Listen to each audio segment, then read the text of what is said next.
Why do roots need to breathe? Plants are not like animals. Plants do not have a lung and a blood circulation system. The roots that you can see don't really do the work. They just transport the end product to the plant. The working units are the root hair, which are nearly invisible, very thin, and extend the active surface area of roots in the underground. You could think of the root hair as tiny animals themselves. Every cell in the hair root needs to breathe right where they are. The root is not bringing them oxygen with the blood circulation system.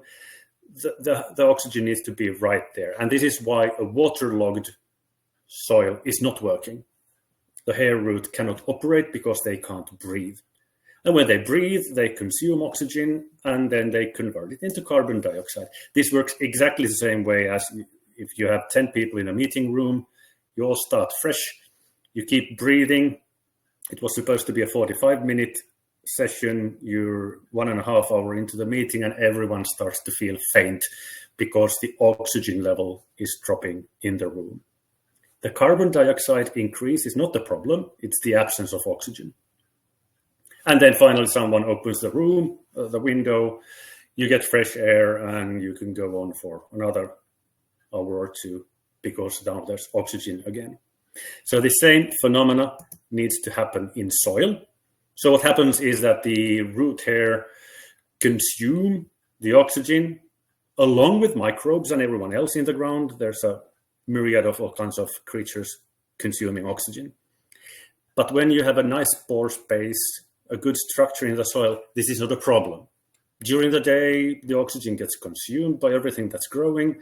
And then during the night, growth stops, but the air is ventilating in a passive manner. Fresh air gets into the ground and the damp air evaporates from the soil and the ventilation works so that next day you have the same equilibrium again and the process can go on, well, forever. Unless it can't. There are many mechanisms that can hamper or even prevent the gas exchange, the ventilation of soil.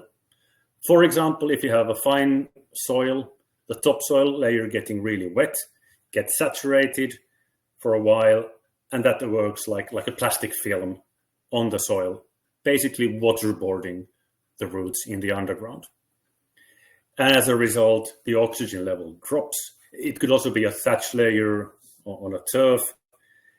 You could have a plastic on strawberry trenches, which is also preventing oxygen exchange into the underground. And this is all very, very harmful for the plants because when the oxygen level goes down and down, first the hair root lose their healthy color and eventually they die. We know that people can go for 2 weeks without eating, 2 days without drinking, and I can't hold my breath for 2 minutes.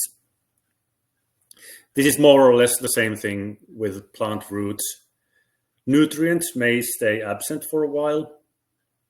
Water is needed nearly on a daily basis. But when there's no oxygen, or if the oxygen level drops below 10%, which is 21% in the open air, the hair root will die within hours, typically 6 to 10 hours.